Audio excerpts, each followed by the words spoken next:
Alright guys, Randy Richard in the shop again. I got Ray's shirt on here, Ray's Garage. Make sure you guys visit his channel. Little plug for old Ray down there in Fresno. Where it's, I think he lives about a mile from the sun down there. Talk about hot. Anyway. Here's something I carved on the old X-Carve. A little quickie here. It's a little two-piece kind of thing, a little gear, and I sanded and painted that. Kind of came out. This is all just playing around, just learning how to use the machine. So something different. Anyway, I mentioned in a previous video about making a solid-state control or control for the new spindle I put on the X-Carve, the DeWalt 611. So that's what this video is, building a control panel for that, and a little test of it there, and so it should work out pretty good.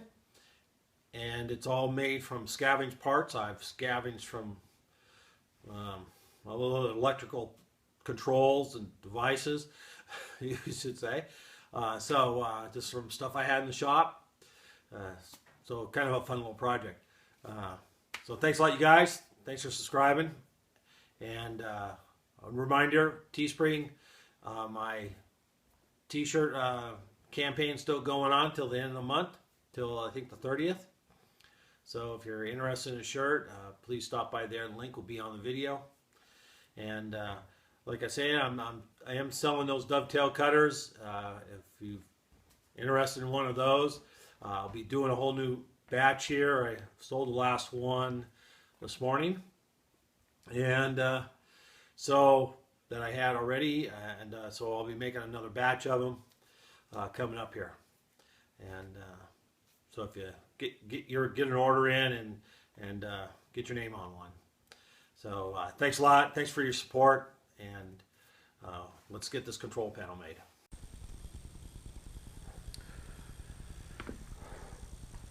So what I've got here is I'm going to make a little switching panel or relay panel for the spindle motor, the DeWalt 611 spindle motor I put on the X-Carve.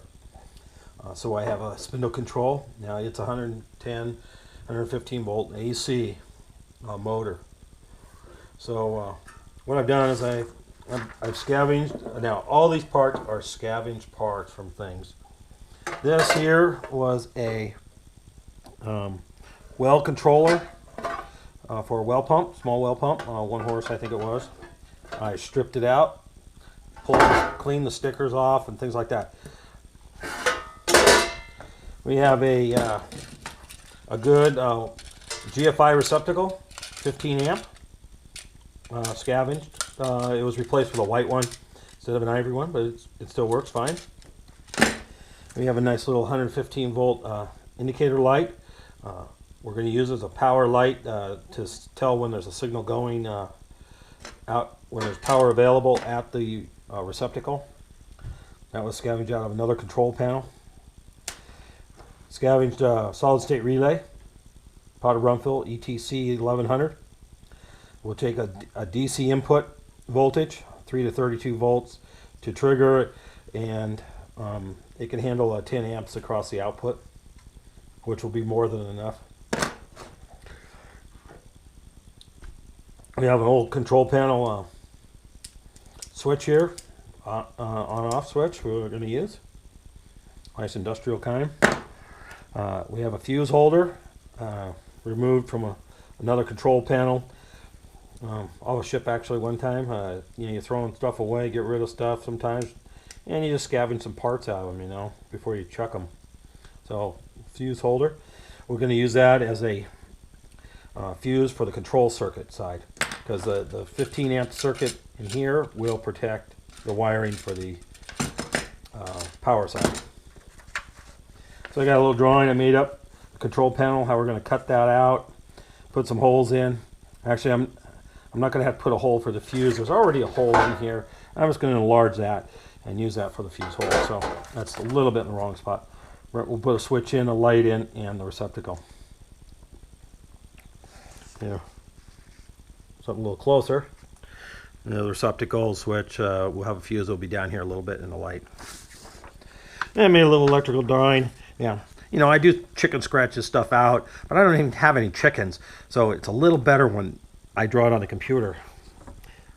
So a little quick drawing, and we'll put a terminal strip in, the relay, a fuse for the relay, the on-off switch, manual switch, and the relay contact and receptacle, and a light. So it's going to be a quick little project. This shouldn't take me too long to do, and I'll film a few segments of it. It's pretty cut and dry. We'll see how this all works. And only terminal strip scavenged. Then we're going to cut down and use. I'll probably leave 4 terminals there and just cut this off on a bandsaw. So let's do it.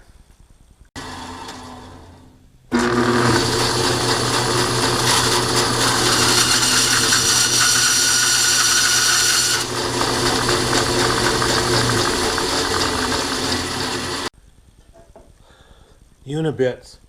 I tell you, for sheet metal work, these are the best. To enlarge a hole or even put a new hole in. So we're going to run this up to 1/2 inch, which is the last step.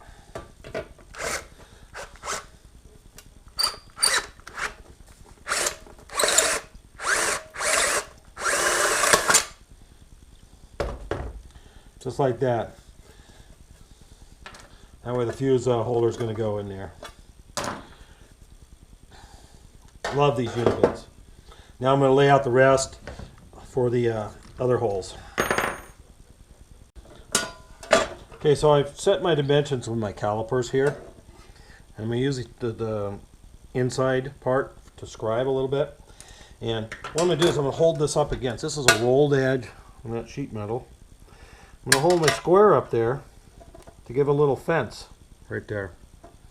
And then I can put my points up there and I can just scribe a little line. See?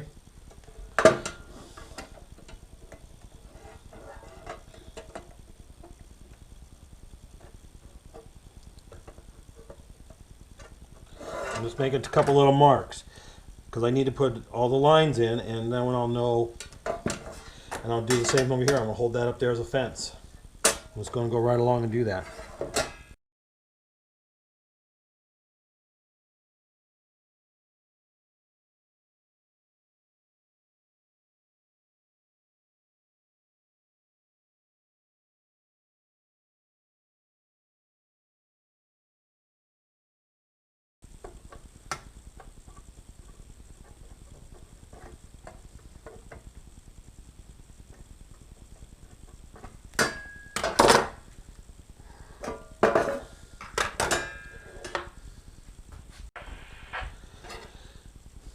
My Blair scribe. Now I'm just gonna cut out these lines. Scribe the lines.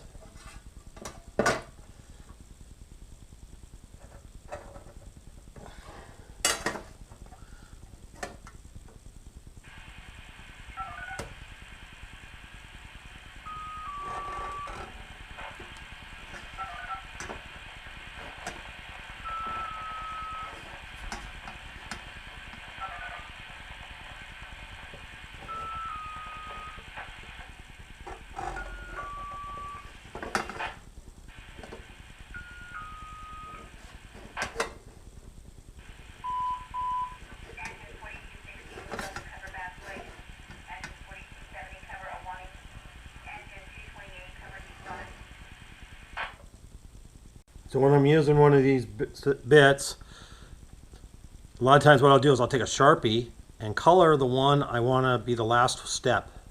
That way I know as I go along, you know.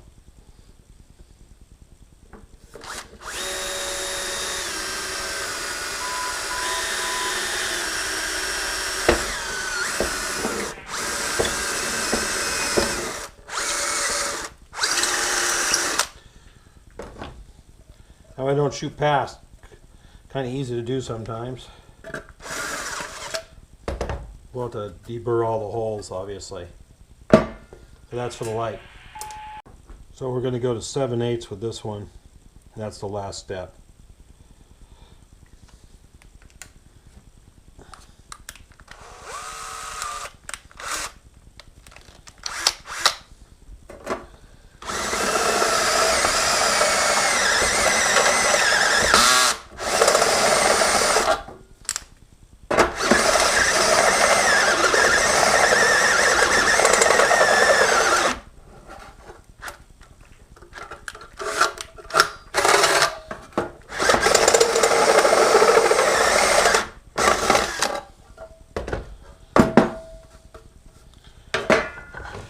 Okay, those are in.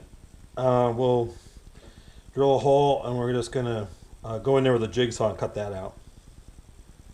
Okay, this is going to be a real pain in the butt. So I've taped off this so I don't scratch the surface up real bad. I've got a chunk of wood underneath here to back this up.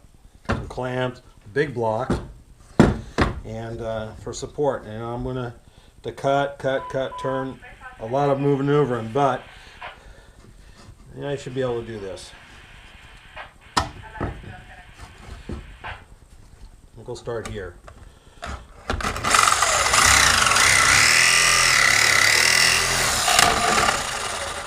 What I'm going to do is I'm going to try to get, I drilled 4 holes near the corners. I'm going to try to get the bulk of it out. So.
We'll clean it up with a file, and we'll test fit.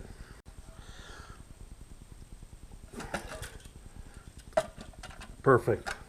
Just about 2 or 3 minutes of cleanup as far as the burrs and with the file, and that was it. Okay, I peeled the tape off, deburred everything. Looks pretty good. Okay, we need to put in some screw holes, so I put this in here, transferred it over with a Sharpie and center punched.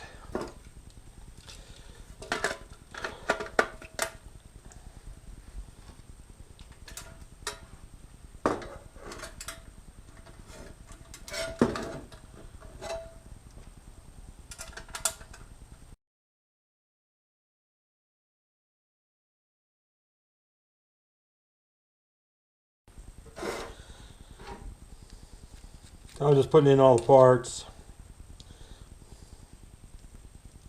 We'll probably relabel that.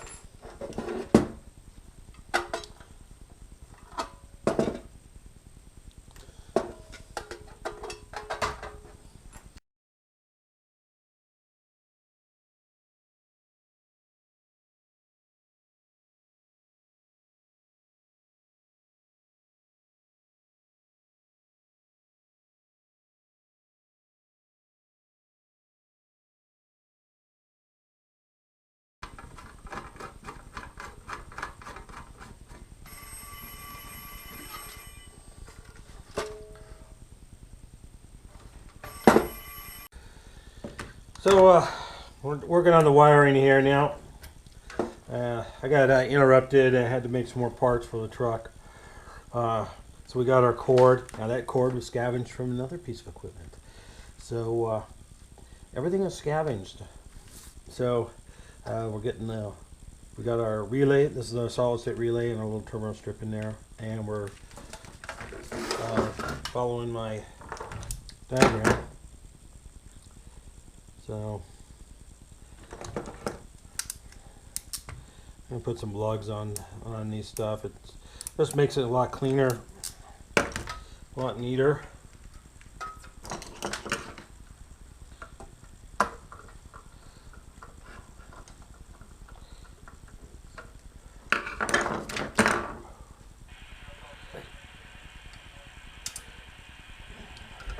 Sometimes you get lucky. I have scraps and they already have a lug on them.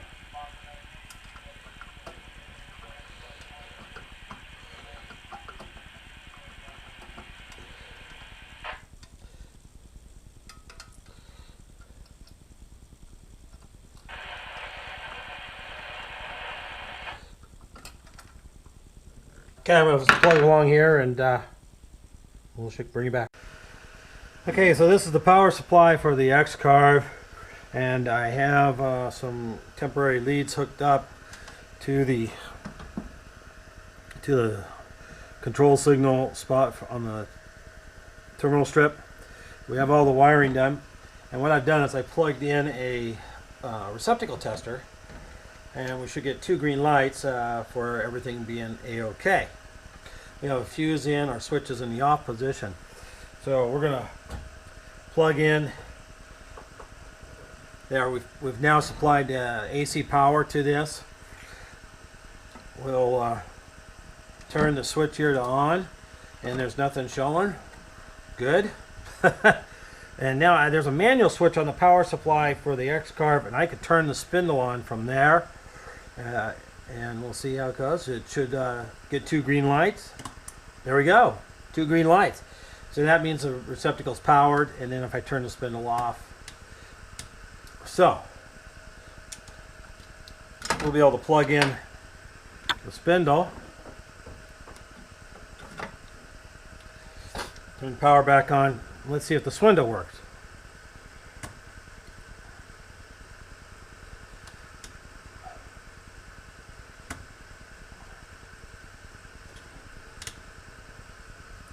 Nothing.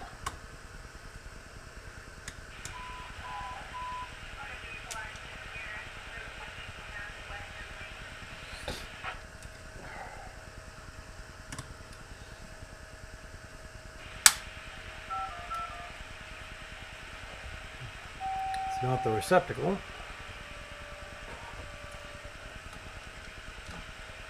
There's power there. Oh, no, I know which one. We have to turn the spindle switch on, on the spindle itself. There we go. Okay, now let's try that. There we go. You should be able to hear it.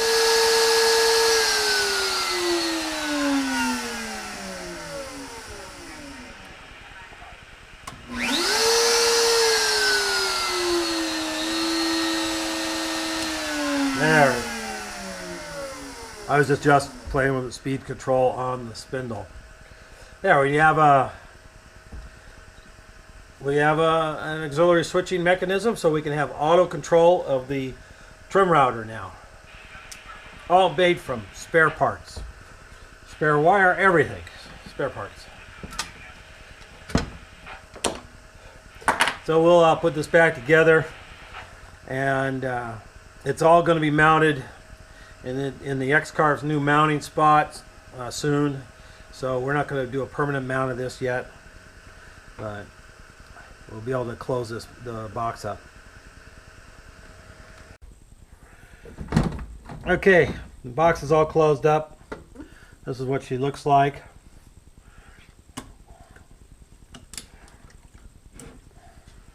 Everything, we'll turn the box on, turn the power supply on, and we'll turn the spindle on. And the light comes on, indicating that the relay has closed and that there's power on this receptacle. That's what the light tells me, that there's power to the receptacle.